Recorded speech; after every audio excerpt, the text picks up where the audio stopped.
Les damos la bienvenida al estudio de este día porque hoy tenemos una gran noticia que darles. Aquí se nos titula la lección El año de la buena voluntad de Jehová. Así que junto al pastor Dani Perla vamos a descubrir de qué trata esto, quiénes son los involucrados acá en este mensaje especial que se nos envía. Así que quédense en sintonía de Radio Adventista o de esta transmisión en Facebook o en YouTube. Antes de poder hacer los comentarios correspondientes, vamos a elevar una oración. Nuestro buen Padre Celestial, gracias te damos porque nos das la oportunidad de abrir tu palabra y en tu palabra hay consuelo, hay seguridad, hay mensajes de esperanza. Ayúdanos, oh Dios, a apreciar estos mensajes. Lo rogamos en el nombre de Jesús. Amén. Amén. Muy bien, pastor. Hoy entramos ya al capítulo 61 de Isaías. Ya casi estamos terminando este libro.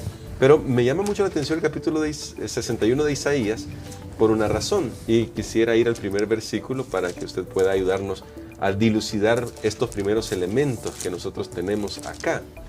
Dice Isaías 61 en el versículo 1. El Espíritu de Jehová el Señor está sobre mí, porque me ha ungido Jehová. Me ha enviado a predicar buenas noticias a los pobres, a vendar a los quebrantados de corazón, a publicar libertad a los cautivos y a los prisioneros, apertura de la cárcel. Luego aparece otro texto que habla del año agradable de Jehová, pero este primer versículo, pastor, ¿a quién se refiere? ¿Quién es el que está hablando acá? Porque en primera instancia a mí me pareciera como que si fuera Isaías. Él dice, bueno, yo estoy enviando este mensaje, Dios me lo ha comunicado, pero ¿hay algo más de fondo acá, pastor? Sí, definitivamente aquí tenemos uno de esos mensajes que no lo podemos desconectar del contexto del libro de Isaías, y recordemos que Isaías nos ha preparado desde el principio del libro para reconocer la obra del Mesías, del ungido. Entonces, sin duda, esta es una referencia al Mesías, al ungido. Y cuando nosotros vamos al Nuevo Testamento, encontramos claramente en Lucas, el capítulo 4, la aplicación del cumplimiento literal, real, de esta escritura, cuando Jesús en Nazaret, en la sinagoga donde él, conforme a su costumbre, iba los sábados, leyó este pasaje de Isaías y lo aplicó a la obra que él estaba haciendo. Así que aquí habla, en primer lugar, es un texto que podemos llamar mesiánico, porque es una referencia a la obra de Jesús en la tierra. Quizás la palabra clave ahí es esta palabra, ¿verdad? El ungido de Jehová, ahí estaría el Mesías. Pero, pastor, a propósito de esto, porque el siguiente versículo habla a proclamar el año de la buena voluntad de Jehová. Y nos vamos a detener ahí porque el día de mañana seguiremos abundando en este tema, pero ahí me detengo por una razón. Al parecer esto tenía que ver con una parte también del ritual que conocemos en Levítico y que de hecho ya venimos estudiando desde Isaías 58. Sí me gustaría que usted pudiera ayudarnos a comprender qué es esto del año de la buena voluntad. El año agradable era lo que podemos llamar el año jubilar.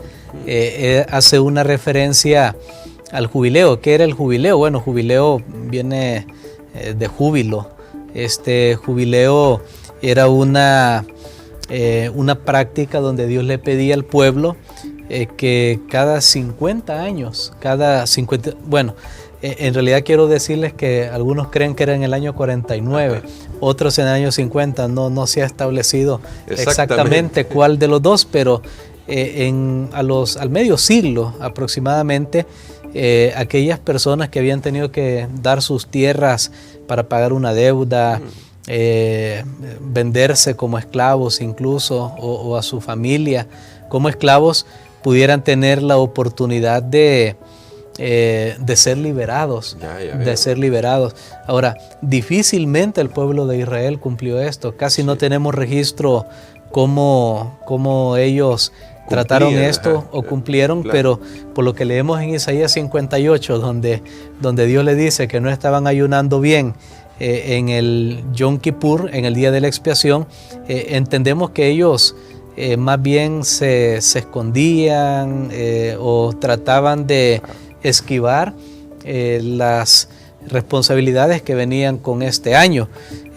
Ahora, me llama la atención que dice el año de la buena voluntad de Jehová, claro, porque el plan y el deseo de Dios siempre es que nosotros podamos ayudar a las demás personas, a los que están en necesidad. Ahora, pastor, bueno, quizás como para poder ir haciendo una alusión de lo que pasa en nuestros días y de cómo se cumplió esta profecía. En primer lugar, ya usted mencionaba que en el Señor Jesús se cumplió esta profecía. Y en segundo lugar, quizás habría que ver el elemento de ahora qué involucrados, cómo debemos estar involucrados los que seguimos al Señor Jesús en esto de proclamar la buena voluntad de Jehová. Bueno, cuando usted me preguntó al principio, ¿será esto una referencia a Isaías mismo? En este caso vimos que es al ungido, pero eso no minimiza o no limita que este texto en una forma, por supuesto, inferior, claro, pueda aplicarse a nosotros que nos llamamos cristianos, porque de hecho, como dijo alguien, nosotros somos las manos y los pies de Jesús aquí en esta tierra. Y hablando de la oración, quiero decirles que no es apropiado orar para que Dios obre en este mundo independientemente de nosotros. Wow. Es bien importante considerar ese pensamiento. No es apropiado ni realista pedirle a Dios que obre en este mundo independientemente de nosotros.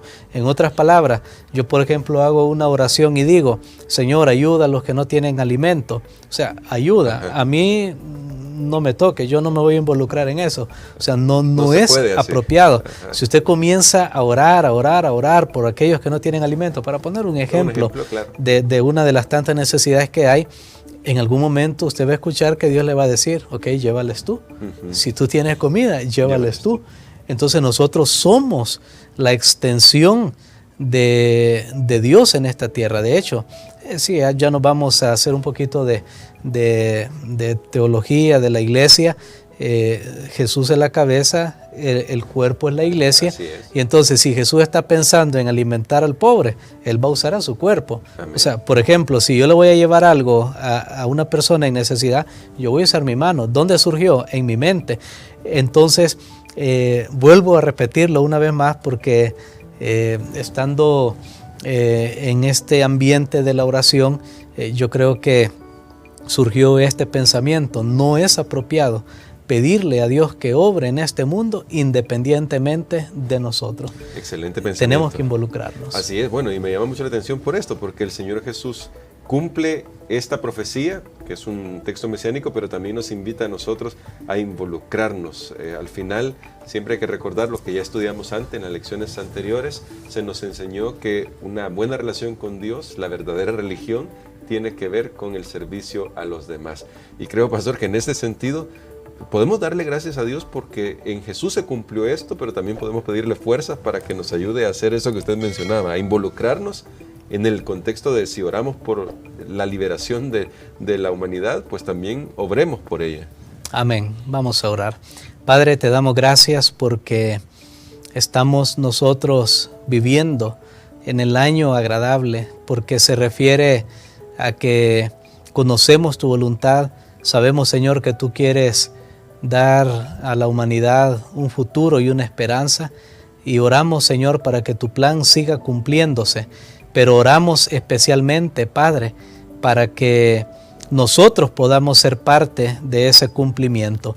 Bendícenos, oh Señor, y bendice a nuestros hermanos que también desean ser una extensión de tu reino en esta tierra. Lo pedimos en el nombre de Jesús. Amén.